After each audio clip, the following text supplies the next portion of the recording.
You know, that whole thing, people don't look up, people don't look up and see Right. shit. I was looking up today because for the past week, even I think before I went to Montana, there's a pair, must be a nesting pair of Mississippi kites in my neighborhood, which are great, little bird of prey that you don't see here often. They trickle into North Carolina. It's a beautiful bird, but they were low. I just went out to turn the water off, and Tom and a couple of his peeps were out in his backyard. And he says, "What you looking at?" I said, "Mississippi kites, man. It's freaking magnificent." But they didn't give a fucking shit, They didn't give a crap. He's over there. Well, let me know when you see a squirrel.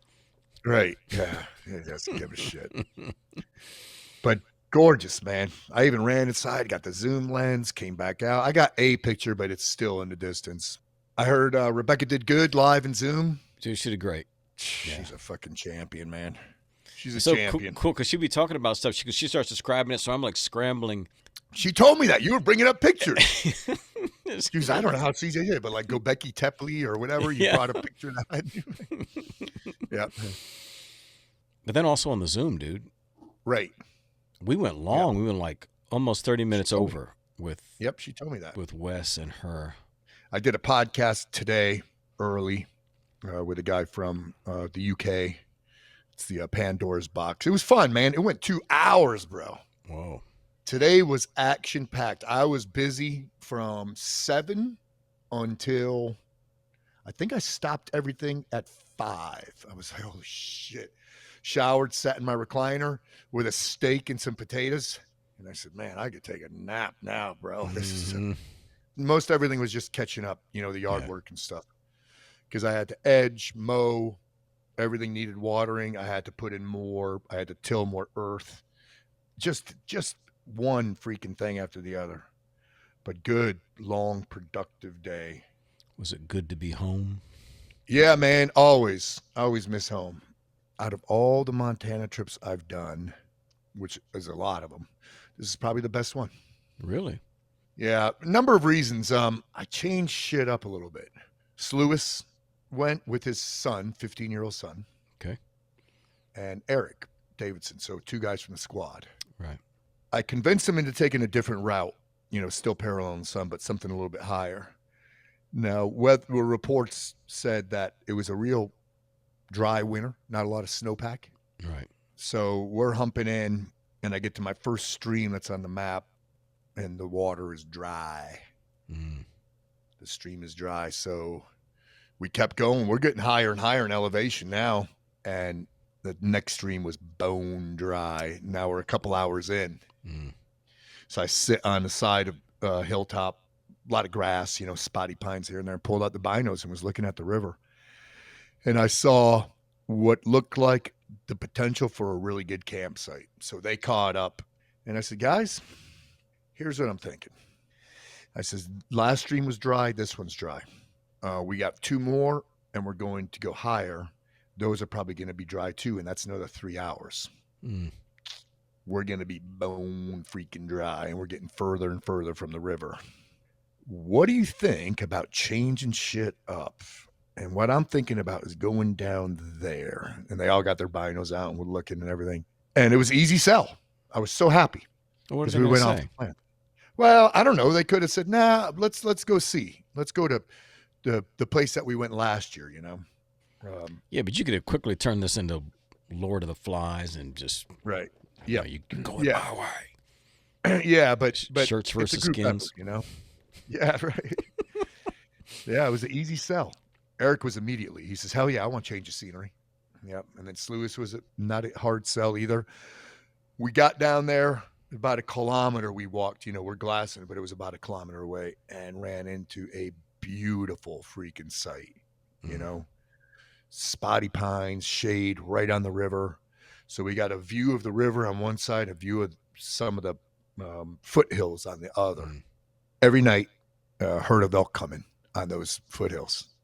40. Oof. 40 strong. So it was like TV. What's because the sun would go down around 8:30, but it's still going to be light for another 2 hours. Yeah. So it was like TV time. Pull up our chairs, pull out the binos, start scanning the hillsides until they come in. and just eyeball them. And there were tons of calves with them, which was fun because the calves were fucking around just like little kids, playing around, jumping, fucking with one another. It was a riot. It was a riot, just having a blast. But yeah, man, it was a good freaking trip. When we got there, priorities of work set in, collect water, set up tents, collect firewood, and then go fishing. Fishing was good. It wasn't spectacular, but it was good.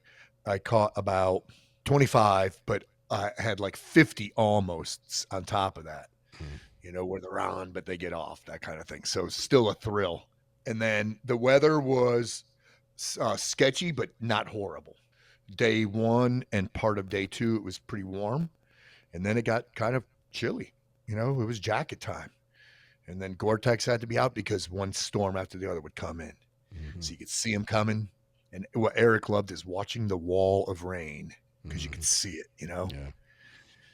So you could hear the distant thunder, and then you see clouds, and then the wind. And the wind would just whip through the valley. I mean, whipping hard. And then the rain would come, pass over, and back to sunny again. The last day was pretty chilly. So moving out, it was a chilly walk in the rain. But I told him, I said, we'll get at the reservoir and beat boat pickup by at least an hour, and I'll just make a fire. They're like, bro, it's raining. So we got there. I make a blaze, just a ripping freaking fire because we're soaking wet at that point, and covered with mud because as soon as it rains a little bit, everything just turns to slop. But it was freaking awesome, man. Awesome. All the wildlife. So, pronghorn, antelope, a lot of bald eagles, golden eagles, all the different types of hawks, merganser with 8 chicks.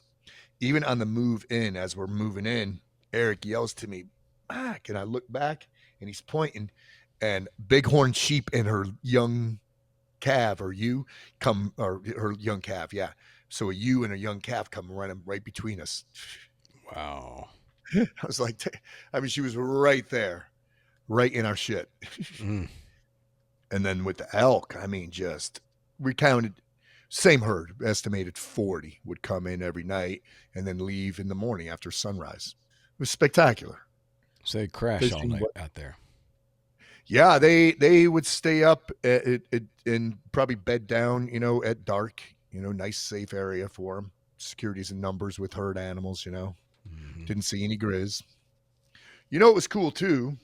It was, I think, the third day before we left. We're tending the fire. It's like lunchtime. I got my stove out and I'm cooking up, just boiling water, getting water prepped. And I look up and here comes 2 dudes on horseback. Men, Montana men. Just the coolest freaking thing ever. And they were real cool and calm. And they got off and they said, hey, we're game wardens. I said, oh, come on in. So they had 2 horses, or they were riding horses, and they had 2 extras with them. And I said, I suppose you want to see our fishing license. They said, yeah. But he said, no rush, because one of the storms came in. So we talked during the storm, it was coming down. Made them some coffee. They wanted to hang out, man. They were like chit-chatting. One of them was a young guy, like 30, early, maybe 32. Big dude, like a man, like 6'2", 230, that kind of shit. In all their Western garb. But just chatting, about fishing and you guys carrying guns. I said, yeah, we're all kind of in the firearms industry. And I told him, I said, Eric's a freaking New York City detective and that guy's a Secret Service agent. I'm a retired special ops guy. They were like, holy shit. Yeah, no doubt. But, just real nice chit-chatting with them. Learned a few things, which is cool because I was asking them, they were asking me questions. I was asking them questions because I had seen more of the Bob than they have. Oh, really? Oh, yeah. So I would tell them about the different trips I've taken up there, and they were very interested in it. So were they? But yeah, are they just limited to how far they travel throughout? I don't know. I didn't ask them that, But what a freaking job to be a game warden. Well, I was just going to ask, dude, you could do that job. Dude, man. Like as a summertime job or something? Oh, hell. Bro, I was looking at them going, man, this is something I can dig, bro. Oh. Because how many people are they seeing? Yeah. I mean, they were so excited to see us. Yeah. You could tell because they hung out, you know. It wasn't like they're going around some pond that's stocked and checking people's fishing license, you know. But we all had them, which was cool. You know, and I thought back to when we were in Great Falls and we were at this back North 40 outfitter place getting fishing license. The guy at the cash register, you could tell he was one of these anti-government people, like you shouldn't need a fishing license, that kind of thing, you know. Just anti-government, but I don't mind spending the money for fish because all that money goes back into the environment. Or I think it's a good thing, you know, to support the system in that sense. But yeah, they chatted for a while. We bust out our fishing licenses, and they were like, "Well, I guess we better go now." But you guys can hang out, man. You could we'll grab a seat and make you some food. What are you guys on the clock or something? Right, yeah. It was like they didn't want to leave, you know. Yeah. It was nice. What are you guys on the sundial or something? Yep. But they clued me in a lot on like the Grizz because I asked them. I says I was told, you know, when I first started coming up here, they said the Grizz were the thickest on the western side of the Continental Divide, and he said not anymore. That's all changed. They're thicker on this side.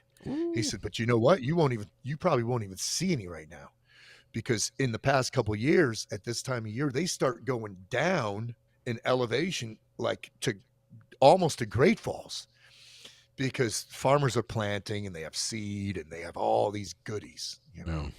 So the Grizz are out there raiding stashes of just different grains and harvests and stuff like that. So they're almost a nuisance, he said.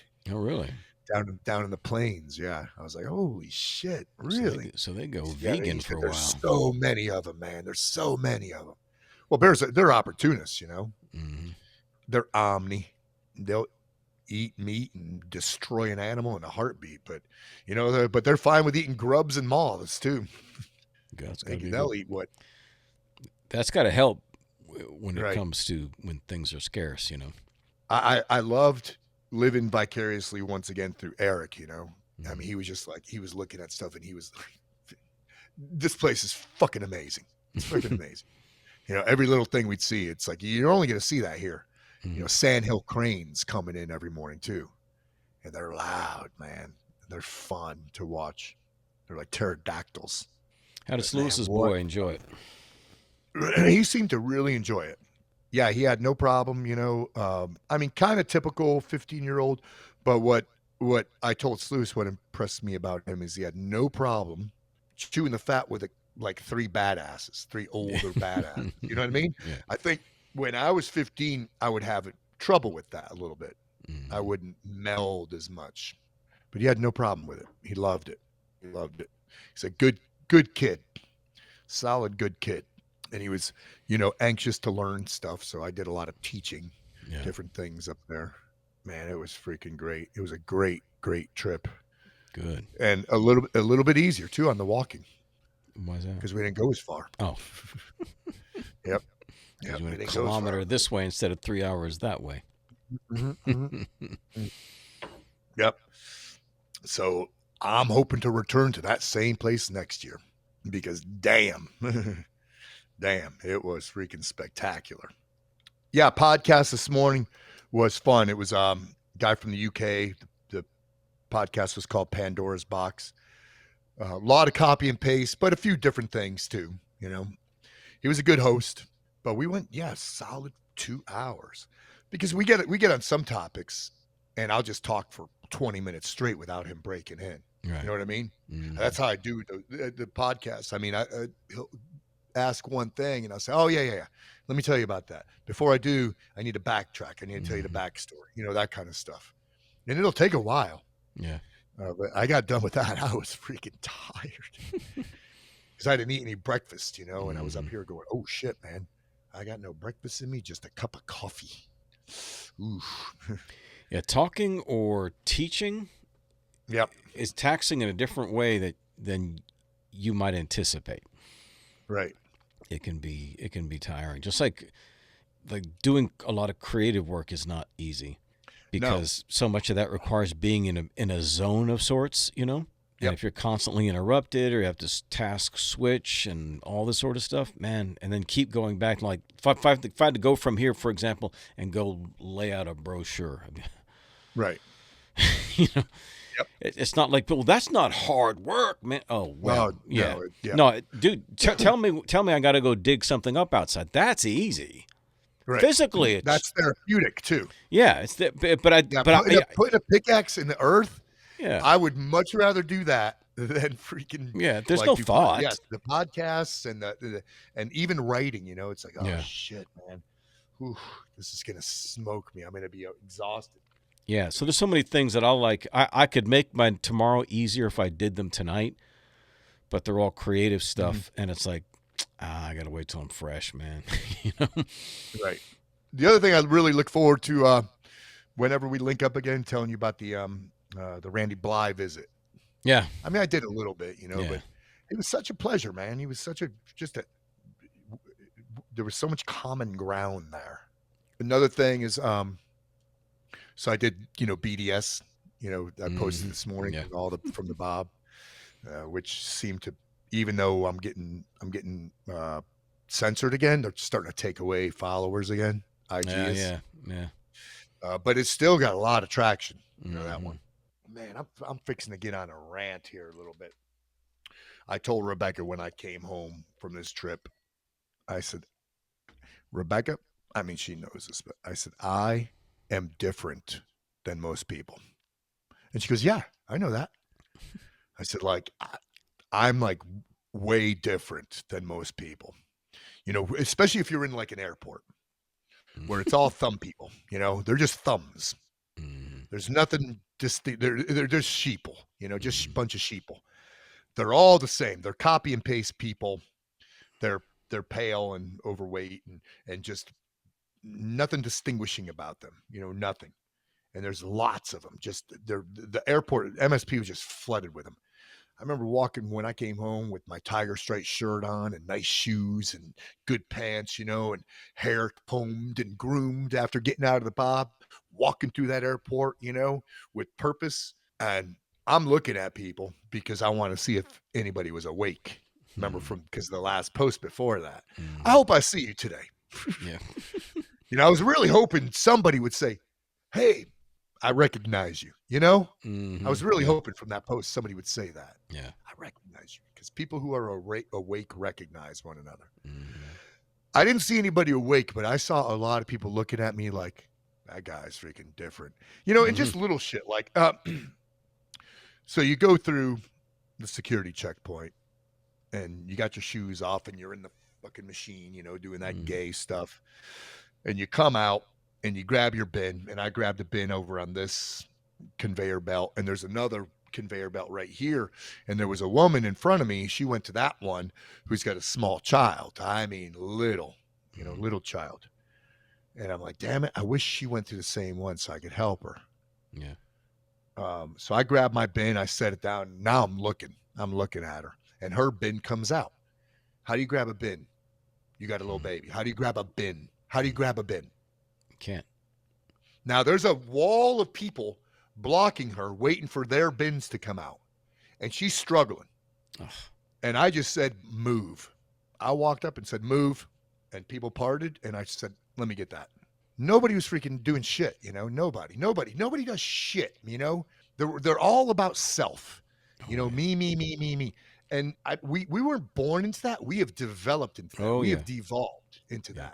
that, And there's the same thing happened at RDU. Well, and on the airplane. I always get an aisle seat because I get an aisle seat so I can help women put up bags. And I don't ask, Mm-hmm. do you need help with that? That's so fucking lame and condescending. When a man says that, do you need help with that? If I were a woman, I'd say, fuck you. I don't know.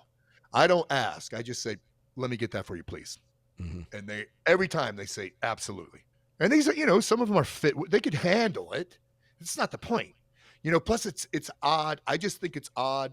It puts a woman in an uncomfortable spot when she's got her arms above her head, her shirt lifts up, that kind of shit. You know what I mean? Mm-hmm. She's waist high to a stranger's face. Mm-hmm. I don't want her to have to do that shit. Right.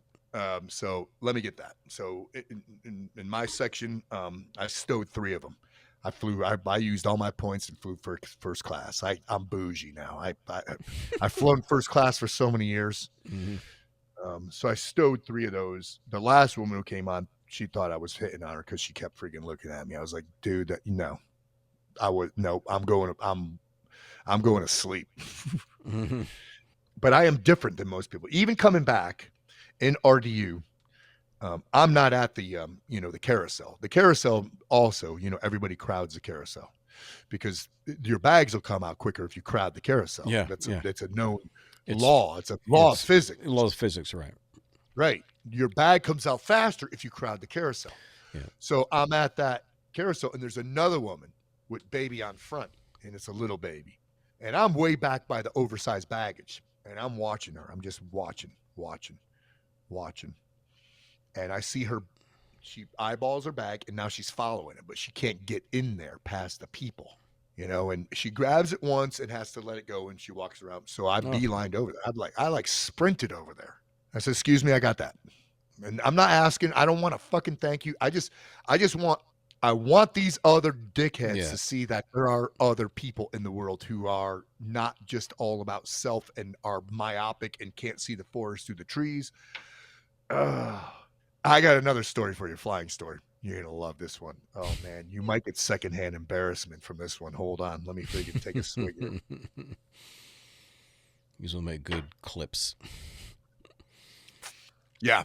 So you know how I feel about professional vets. Oh, yeah. I freaking hate professional vets. Give me 10% off. Veterans parking spot in the Harris Teeter. Mm-hmm. These guys suck bad, They suck, professional vets. They carry around freaking. They've got their DD-214 on the back of their car, and all this crap. Professional vets suck. That was your JOB, man. Nobody owes you a fucking thing. Shut up. So I'm on the plane. I'm in first class, and there's when we hit the ground, there's a dude, and a few rows back on the other side, and he's FaceTiming his kids with his wife, and they're yelling, into the phone. There's a on the phone and everything else. And it's one of those things. Everybody wants to say something, but nobody's going to say something. Right. And I'm looking back, and I finally locked eyes with him, and I give him one of these. And everybody was happy. It didn't stop him. He didn't get it. He was just dumb. That's all. He's just stupid. But finally the plane taxis in, and it stops at the jet bridge. The bell comes on. I get up and I bring the 3 ladies' bags out, bring my bag out. And the guy back there who was FaceTiming goes, excuse me, sir, were you in the service? And I went, yeah. And he goes, well, thank you for your service. And then everybody started saying it. Thank you for your service. Thank you for your service. Dude, I just put my head down. I was like, oh my God. And then another guy who was sitting down raises his hand and goes, I was in the service too. Thank you for your service. Thank you for your service. Oh, it's so lame, Nobody said that shit in the 80s and 90s, Thank you for your service. Nobody gave a shit, bro. Became a buzz phrase after freaking GWAT started, Yeah. And people are in getting free boots and a college fund, and everybody's thanking them for their service. Yeah, they're still apologizing for Vietnam. Yeah, right. Yeah, you could put that clip up there on the interwebs. People will love that, man. It's funny. The other day, I don't know if you've ever done this. I was coming out of Harris Teeter in the parking lot, and I could see just about 6 or 7 cars down. There was a lady with a baby, little kid in the cart, and she was about. I got my stuff in my truck because it just had 1 bag, but she had like 2 or 3 more bags to load, and then I knew she's going to have to take the kid and take the cart back. Right. So I just kind of stand there and just wait. As soon as she got down to the last bag, then I started to walk because it's going to take me just a little bit to get 6 cars down. As soon as she put that in the thing, I said, "Ma'am, I'll take that." Again, I'm not asking. ma'am, Nope. I'll take that. She's like, oh, thank you. Right. I mean, she's probably had to do that several times before. She expects it. It's not like she's all worked up about it. But Yep. it's just, again, it's one of those things where it's a situational awareness thing, not necessarily That's what personal it is. safety, but just where you can be an asset to somebody else. So all to say is, I think for a lot of us who live in safe neighborhoods, we hear you talk about situational awareness. We think, all right, I'm on the watch, man. I'm on the watch. Could be a shooter. Yeah, right. No, be on the watch. You would be of a greater benefit if you were on the watch for being an asset than, Right. a sentinel. Yep. Yeah, because and there's so many it's not like you look for opportunity to do a good deed. It's that sometimes people need freaking help, Yeah. and it's just human. It's innately freaking human to help somebody out like that, and we have lost that ability. But here's the other part about this. Just to refer to another chapter of the book that you love so much, the book that you really enjoyed, Outliers. Yep. Is when he was talking about how they were trying to figure out how Giuliani had changed New York. Right. And they narrowed it down to the replacing of windows. Oh, yeah. I remember that. Yeah, you know what I mean? The net effect of making those individual changes and, kind of like the butterfly effect almost. Right. But that's what I think. I've always felt this since we first started to talk about the douche zone. Right. You know what I mean? The being the Batman, the being the helper, the being all these things. Because it's like, I've always looked at it that way. It's like the fixing or the replacing of broken windows. Right. You start these anomalies. Or Mr. Pitt is cutting his candy bar. Right. Next thing you know, everybody's cutting their candy bar. And then it comes full circle. Yeah. Yep. So, in other words, for us to go out and do, especially as squad members, to look to be an asset, there is a psychological effect. You do want to find the opportunity to do that so that you can kind of break the like you did when you jumped up to the baggage claim thing. You kind of shake people out of their slumber for a second. Yep. Right. And that's because I'm rude to those people. I'm borderline rude. It's like, I'm not saying excuse me. I'm saying move. Yeah. You're not doing anything anyway. Yeah. You're a freaking egghead, bro. You're a cone head. Mm-hmm. So get out of my way. I got shit to do. Yep. Move.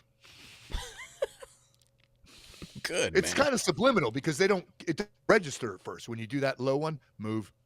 But people respond to that move. Mm-hmm. Because it's almost like a LEO would say, move. Yeah. Yeah. Could you like please move? Somebody of authority, right? Mm-hmm. Yep. Right. Yep. Yeah, man. So, but I came back and I told her that. I said, I am different than most people.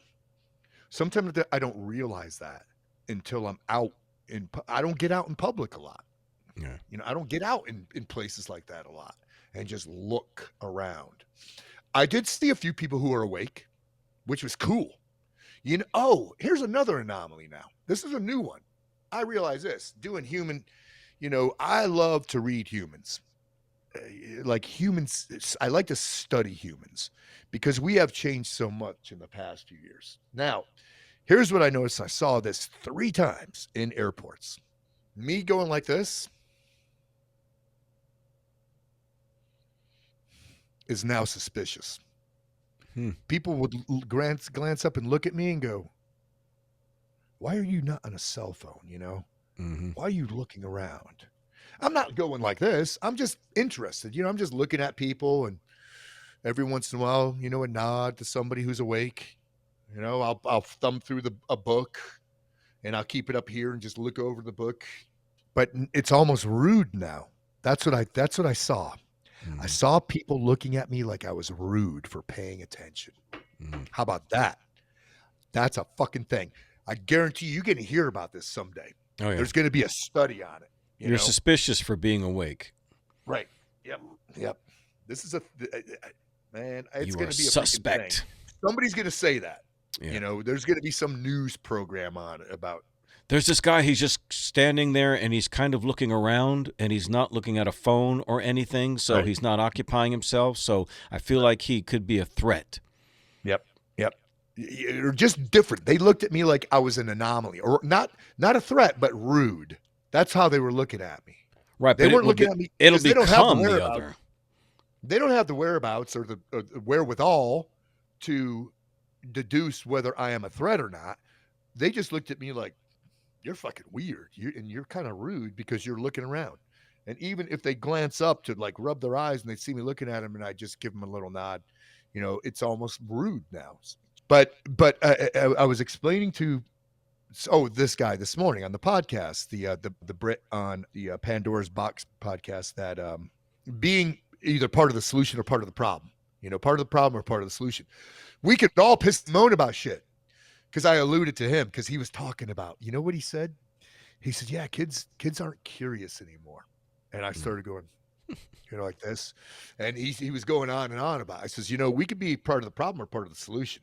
I says, I'm going to disclose something, not in great detail, that you're going to be the first one I disclose it to, that I'm making a kids show.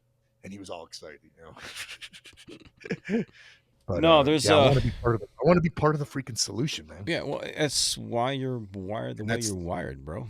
Right. Well, and that's the squad's responsibility too, just like you were saying, that net effect, the trickle down, but the thing is, it's about how you approach it. Yeah. You can't, pound your chest and say, I did a good deed. You just do it without recognition, without fanfare. You just fucking do it, and do it when nobody's looking to do that shit. The only reason I would take a picture of me like bringing in a grocery cart is because it's just basic dude stuff, that kind of thing, or picking up somebody else's trash. Right. But I do that stuff all the freaking time, man. I will pull over on back streets and pick up trash or help an animal, or help somebody out. I mean, it happens all the time. There's opportunities everywhere. But the thing is, the more switched on, the more you look around, you realize there's opportunity everywhere because it happens all the freaking time. I mean, just in the Harris Teeter alone today, I must have helped 5 people in different circumstances with the small shit. One lady, I lent her she was squinting, and I said, here. And she was, oh my God, thank you. I forgot mine. It's just because, but how many people are going to recognize that she's squinting? Right. Because people don't see. Right. They're myopic, but it could be as small. How many people are squinting? They don't see. Right. They don't see. You're so funny. Right. Yeah. That was a faux pas or something. Right. Yep. Right. That was good. Yep. I saw a story about these guys who on planes will just watch the flight path, no earbuds on phones, just staring ahead. Oh, the what do they call it? The dog down. Like, it's a thing now where they'll just sit on a plane, look straight ahead at nothing. At the very least, just the flight path that's on the little screen, and that's it. Yep. For like 3-hour, 4-hour, 15-hour flights, and then post there. I don't get it. Just to be as ultra stoic that you sat there and stared ahead and never did anything for the entire. That's pretty lame as hell, bro. That's what it's got. They give me earbuds and there's a movie on. I'm watching a movie. Me too. I'm partying, dude. I'm drinking. I'm partying. What movie? Watch? I watched the movie on the way out. I think it was something I've seen before. 1917. Oh yeah, dude, that's so cool because the camera work too. It's like the perspective from one camera. The whole thing. It's one shot. It's one. The whole movie is one shot. One shot. It's amazing, and the acting in it, everything was. That's a good movie. It's a fantastic movie, man. Yep. Raw dogging. That's what it is. Yeah, raw dogging. It sounds freaking lame as hell, bro. I love flying. I'm not gonna raw dog. I'm either gonna sleep, read, or watch a movie. Yeah. Oh, and because I'm in first class, drink a couple double bourbons. Yeah. I mean, come on, it's Woodford, bro, on Delta Airlines. So. If I just happen to be on the flight, we'll be the loudest people on that flight. Oh yeah, we'd be pretty free. Yep. Well, what we do if we would do the same thing that Rebecca and I do, we would turn on like The Office or Seinfeld and make sure that we sync it so that we both hit play at the same time. 3, 2, 1, play. So that way you're watching it together, That's right. So, I got a good story too. I'm in the RDU airport. So I'm going out to Montana. I'm in RDU. I'm looking up the terminal and you can see all the way up the terminal. And I'm looking at how many people are just like this for how long, And there's one guy, man, I could see him way down there. I mean, 150, 200 meters, way down there. And he's like this the whole time, just like this. And I'm like, holy shit, he's going to walk the whole terminal just like that. And I'm watching him and I'm watching him and I'm watching him. He gets closer and closer and closer. And then I read his t-shirt, always be ready. Dude, it's killing me that I didn't get video of this guy. Yeah, no doubt. But I immediately texted Rebecca. Oh my goodness. Wow. Always be ready. He was like one of those civilian pseudo commandos with OD green pants and freaking combat boots and Oh yeah. like phones and stuff on his belt and Always be ready. always be ready. That's hilarious. I got the nicest dudings all throughout too. You know what I call dudings, right? Mm-mm. People who recognize me. Oh, okay. People who recognize me. I coined that term a couple years ago. Duding. You get duded or you get chicked. I got chicked when I came back the other day at the gas station. Farm chick. She goes, "Are you Pat McNamara?" I said, "Yeah." She goes, "Oh man, big fan, this and that. I run a wellness and freaking outdoor wellness center." I was like, holy shit. She goes, "You mind if I message you on Facebook?" Her husband was there. I said, "No, please do. We'd love to come out and check out what you got going on." So I hope she does. But yeah, the nicest dudings, as a matter of fact, the game warden out in the Bob Marshall, the younger guy, the 32, 34-year-old, he kept looking at me, like trying to put the pieces together. When he left, Sluis asked, "You think he recognized you?" I said, "Yeah, I know the look." He doesn't know though. But when we got back, the boat took us all the way back to where our car was parked on the end of the dirt road, and there was a guy waiting there with his two kids, and he was just one of these.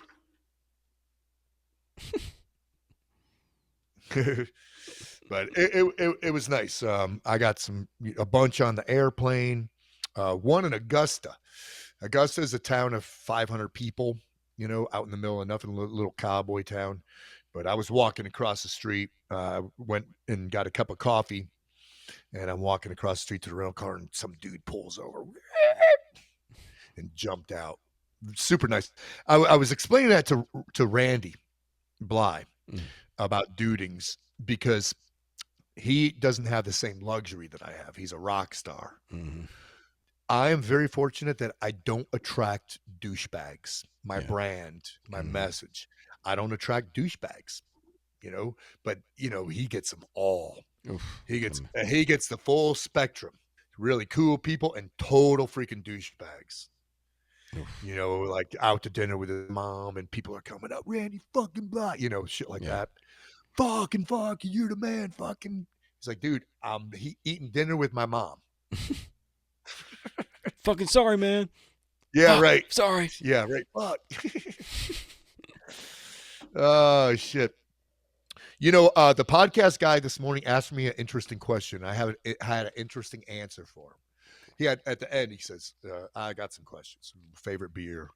What keeps you up at night?" He loved my answer because it was the same as on the Drinking Bros. I said, "Not a fucking thing keeps me up at night." Really, I swear to God, man. I don't care what the political climate is or anything. It's interesting to me, and I want it to go a certain way, but I don't really give a shit at the end of the day. Right. Am I going to pay more in gas? Yup. Am I going to pay more taxes? Yup. But I'm still going to have my garden. I'm still going to work out. I'm still going to be able to take care of my family. So I don't give a shit. Nothing. And he loved it. He was like, he said, "Man, more. I wish more. I hope a lot of people hear that and more people think that way."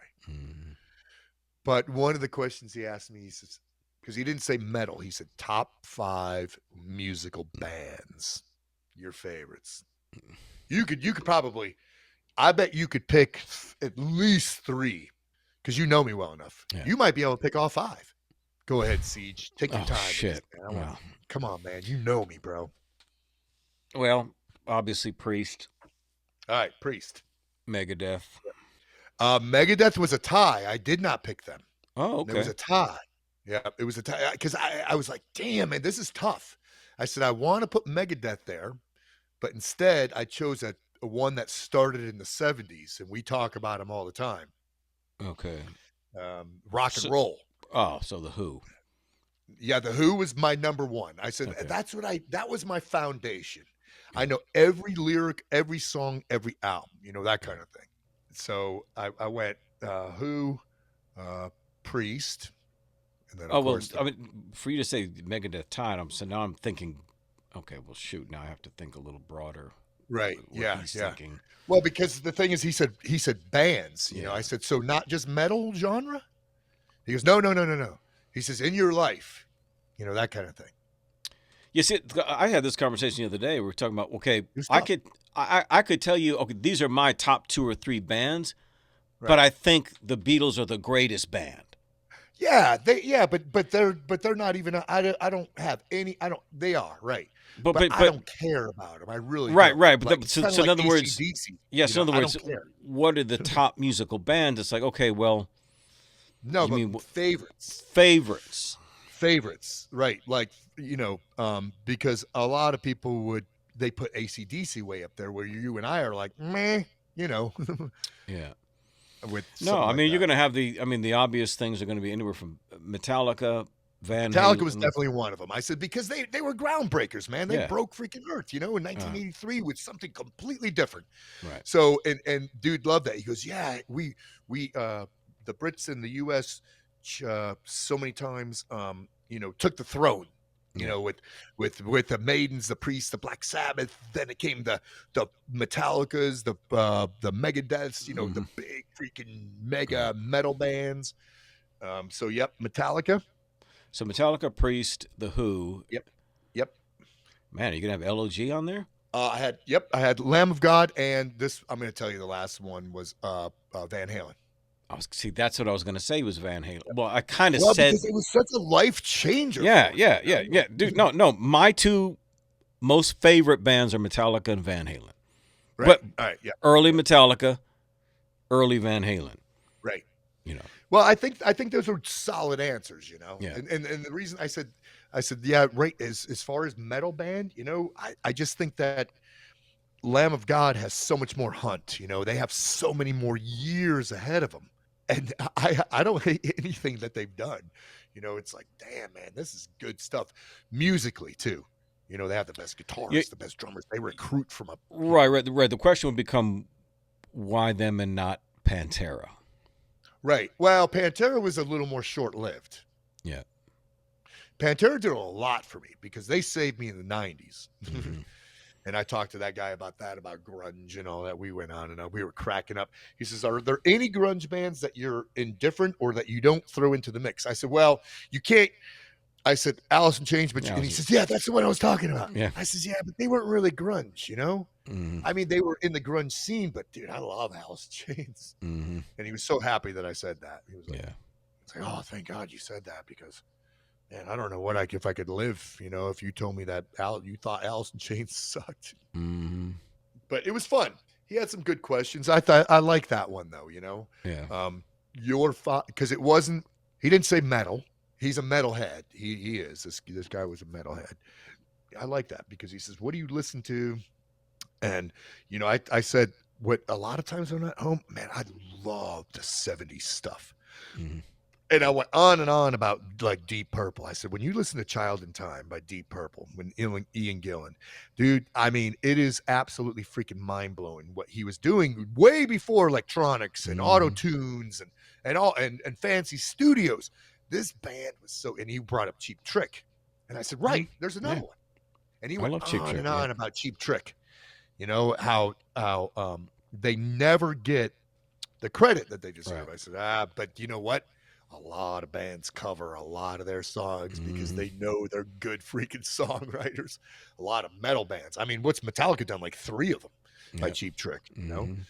And there's so many bands that cover Cheap Trick. Yeah, when you think of songs. Ian Gillan and David Coverdale's sounds, those Right. 2 sounds, Yeah, yeah. even Yep. what's his name who used to sing for Bad Company, Paul Rogers, Oh, right. Yeah, great.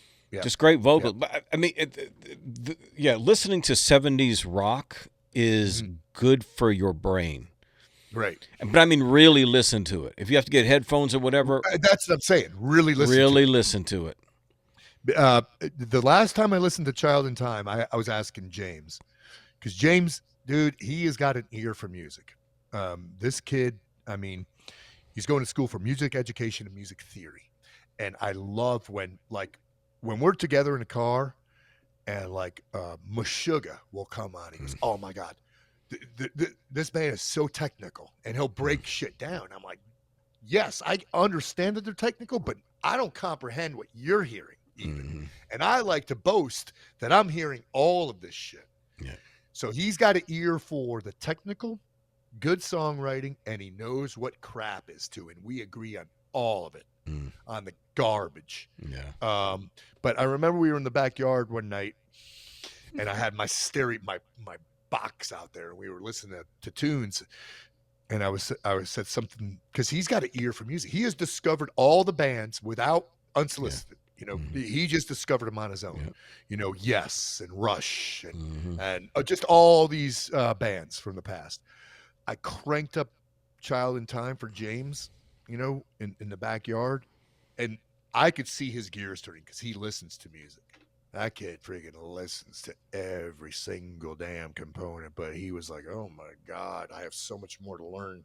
And I was telling him about Pink Floyd Animals, or just the different early Pink Floyd, way before the Wall, because the Wall did, it was like cool, but it wasn't Dark Side of the Moon or Animals or but he discovered all these bands on his own, which is really freaking neat. But the 70s, like the hard rock scene, goddamn. So that's what I told this guy. When he said, "What do you listen to other than metal?" I said, "Dude, my freaking, that's my home still, is 70s rock and roll." I was saying, because he was saying, "Yeah, like with Cheap Trick, all people know is Dream Police." Yeah. I said, "Yeah, like Blue Oyster Cult. It's one of my favorite all times. But what do people know? Don't Fear the Reaper, I'm Burning for You, so, and those are the lamest of their tunes." I said, "Listen to the Agents and Fortune album, or what's the one before that with the ME262 playing on it? That freaking album was badass. It's a white album with the outline of the ME262. So freaking good. So good. That's cool to hear about, James. Right on, Johan. Thanks, man. Yep. Noah said, "I have never heard your guys' opinion on Motley." Noah hasn't been here for a long time because remember how you used to start the lives? Oh yeah. With a clip of a band playing. Yeah. You had that early Motley Crue, playing live, and it was like in LA or something. Yeah. You could tell they were home turf, Yeah. Yeah. That was, Dude, we're shit. both big Motley Crue, the early Motley Crue fans. Yeah. Big. I saw them twice in concert. Yeah. When they were good. Before Vince Neil became obese and couldn't. Yeah, I saw him at the Bronco Bowl on the Shout at the Devil tour. Oh, right on, dude. That's what I saw. The same place I saw the year before was 2 years before was Quiet Riot in the Mental Health. Oh yeah, tour. I was still in high school, I think. Nice. Oh right, yeah. Because that was 81, 82. Yeah, it was 18. Yeah, something like that. Yeah. Bang your head. Yeah. Yep. Queensryche was opening for Zebra. Oh God, yeah, man. Fucking Zebra. Wow. I just started getting James into early Queensryche, Oh, dude. Like The Lady Wears Black, or I mean, even before Operation Mindcrime. Oh yeah. Oh, dude. The Warning album is great. The Warning is the greatest album. Before that. Oh, wow. The Warning, yeah, with Take Hold of the Flame, all that whole album. Roads to Madness. Now that I'm freaking drinking bourbon and just chewing the fat with you, and we're talking about this, I wanted to bring this up to you a month and a half ago. I was going to text you from the pub because Tupper was playing 80s hair and rock and roll at the pub. And this band came on, and man, I used to love them. TNT. Oh yeah. Oh yeah. Everyone's a star. Mm-hmm. Like that tune. Everyone's a star. Oh man, that dude's freaking pipes. Holy shit. Oh yeah, dude. There were some great singers, man, and the bands didn't really go anywhere. Yeah, it was like all those kids had jobs. Yeah. They dress up and they make their freaking album and then go back to their jobs. Yeah. They weren't in it for the long haul. They're like, yeah, we're gonna make a couple, $100,000 and then go back to our jobs. But dude, Randy was telling me a story about the first time that his band got a check when they signed a record label, Mhm. and they each had a check for $30,000, and it was more money than they could fathom. It was like, what in the hell, bro? 30,000 each? Dude. Yeah, it's so funny. Yeah. Like, but people go see washed up bands Oh. now. Yeah. Yeah. Well, I mean, like Def Leppard, I got as far as, Pyromania, because to me Pyromania. they were a part of the new wave of British heavy metal. So the first two 'Cause they albums, started in 78 or 79. 79, I think, yeah. So On Through the Night and High and Dry, those first two albums. Yep. The song Wasted by Def Leppard. Yeah, Wasted, dude. That was the first album, right? Mm-hmm. I'm pretty Yeah. sure. Yeah. That first album kicked ass. Mhm. And they were doing shit that nobody else was doing back then. Mm-mm. You know, because they went regular freaking rock and roll, even into the hair band days. Yeah. We're rock and roll, bro. Yeah. Dude, it's definitely the hardest genre of music to play. They are definitely the most talented of people. Mhm. Metal and classical music have the same effect on like the brain waves and neuroreceptors, you know? Yeah. That shit takes freaking work, man. It is work. And a lot of people, Max, don't like metal because they've never heard it. You know, somebody may have introduced you to some kind of crap with Cookie Monster in the background. You go, well, this friggin' sucks. And I would probably agree with you on that. Yeah, well, because metal is so diverse. Yep. It is so incredibly diverse. There is stuff from that is as complex as Amadeus, Mozart, Right. and all the way to stuff that's just very, smoking in the boys' room kind of thing. It's the only genre of music we're going to find real passion, where a group of people could talk about it. You're not going to talk about that like country and western. Oh, that guitar player, dude, and their songwriting, and the crowd was so fired. Well, one of my best friends is a country singer. Yeah, he's a country singer, so he writes country music. So I was having this discussion with him, but we're having this conversation. I said, dude, listen to me. I'll make it simple for you. I'll make it simple. Tell me somebody who gets a ticket and picks out a seat in front of the guitar player at a Jason Aldean show. Right. You know what I mean? He goes, what are you talking about? I said, dude, because if we go to a show and it's I want to be in front of the lead guitar players. I want to be in front of, KK Downing over here, or Dave Murray over here, or in front of Dimebag over here. We make decisions on where we'll sit based on instrumentalists in the band. I guarantee you they don't do that. Mike Morton is on the right side of the stage, bro. That's where I got our tickets for Lamb of God. There you go. Yeah. Front row. Yeah. That's right. Nobody knows who Garth Brooks' bass player is. Nobody sits there and says, hey, who in country music, hey, who's your favorite bass player? Right. Nope. But go to metal, who's your favorite bass player? Right. It's all dude, it's like, wait, let me think about that. Let me give you my top 5 first. Exactly. Right? Nobody knows who Jason Aldean's drummer is, or Fly. I don't even know all their names. You know what I mean? But nobody knows who these people are. And if that's the case, if you don't know that, then it's because you're writing bubblegum formulaic music. Bubblegum. Bingo. Which means I love that term. Yep. Yep. So which means that what you're saying is you have the most common taste buds. So common that common. Madison Avenue can use it for predictive programming in society. People who have the no like the preference there, it's like, yeah, sure, yeah, I like. I mean, it's like how they pick their steak. Yeah, I don't care, just as long as it's not rancid. What do you want, a boy or a girl when your kid's born? I don't care as long as it's healthy. Yeah. Yeah. Yeah. It's so lame. Well, they talked about that 65% of the population is one way, and so because they are one way, they like things that are very common and familiar, like primary colors.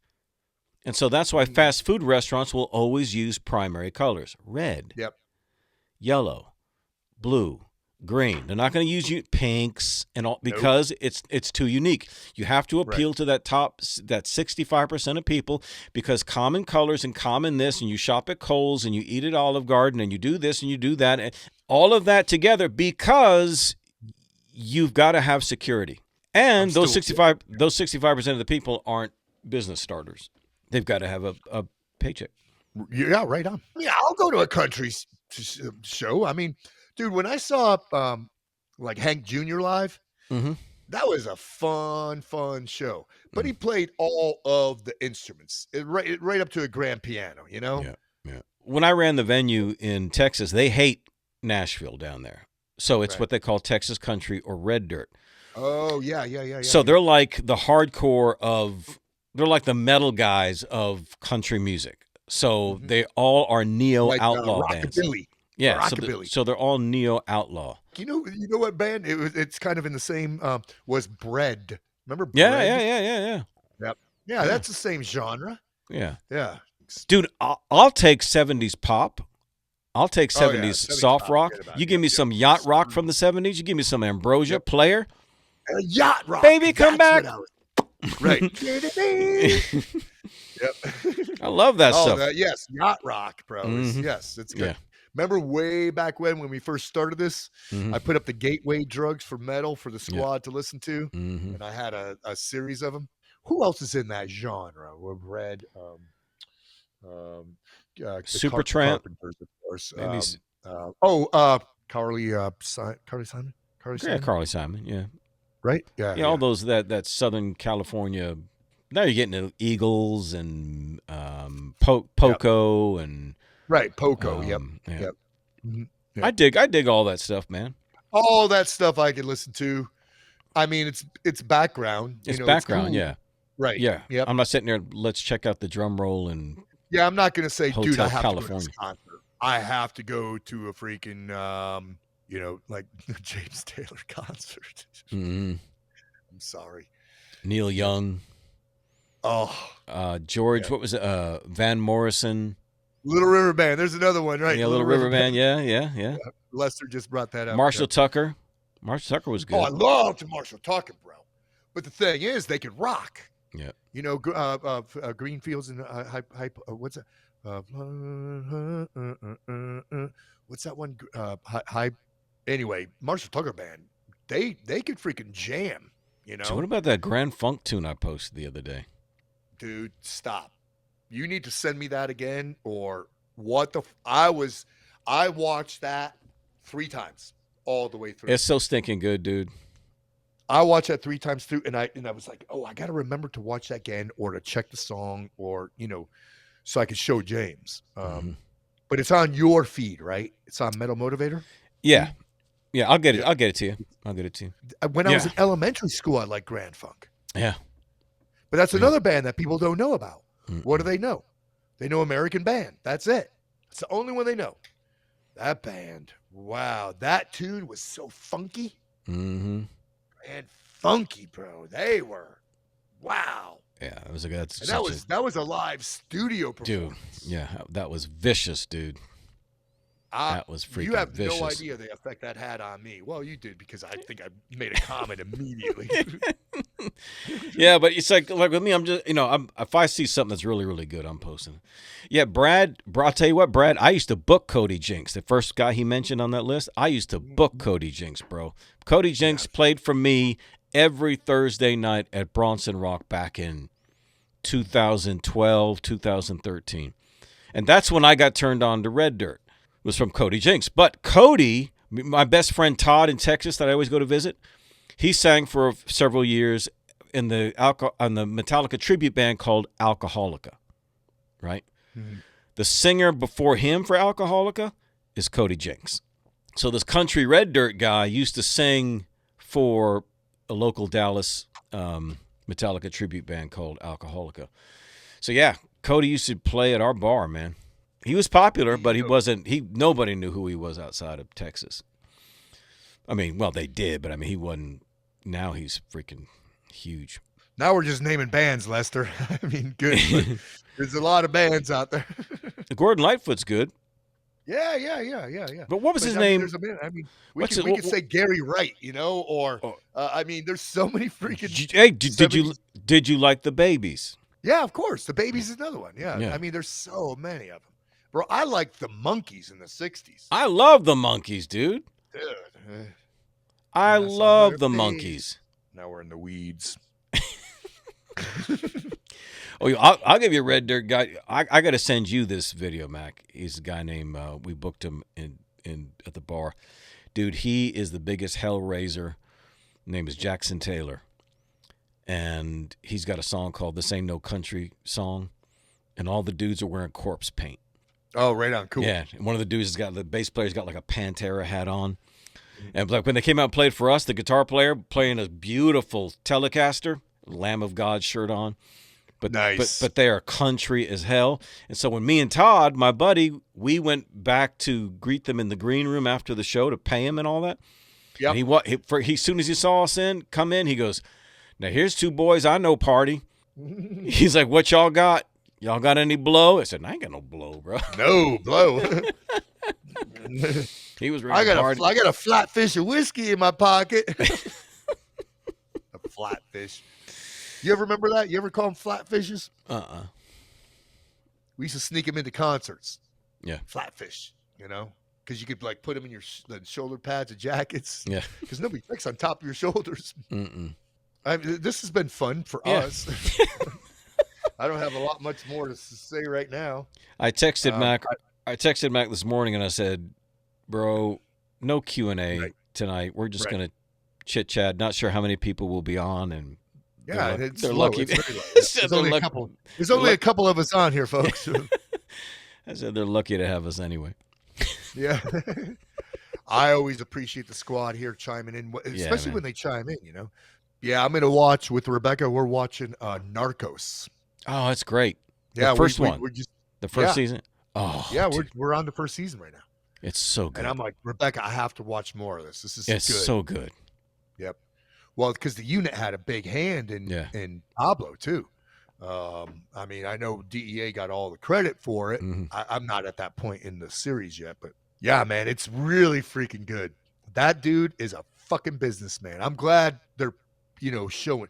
And I say, yes, he's crooked. His business is crime, but you can't freaking knock the fact that motherfucker is a businessman. Mm-hmm. Wow. Ambition. And he started in his 20s, Yeah. But think of he's 28, he was a freaking multi-bazillionaire. Yeah, it's one thing to admire somebody's like business acumen, right? But then you add to it the risk and ruthlessness. Ruthlessness and the hit squads. Yeah. And yeah. So yeah, we just started watching that one. Oh, it's so good. Yeah, when Mark Bowden wrote Black Hawk Down, he was visiting probably somebody that you know. He was visiting somebody from the unit. He was finishing up his research for Black Hawk Down, and he was in one of your buddy's office. I'm sure it was somebody you know. And he saw a picture up there of Pablo Escobar was down on the roof, and so he's asked him, "What's that?" And that's what prompted then Mark to write his next book, Killing Pablo. Well, this went longer than I thought. Anyway,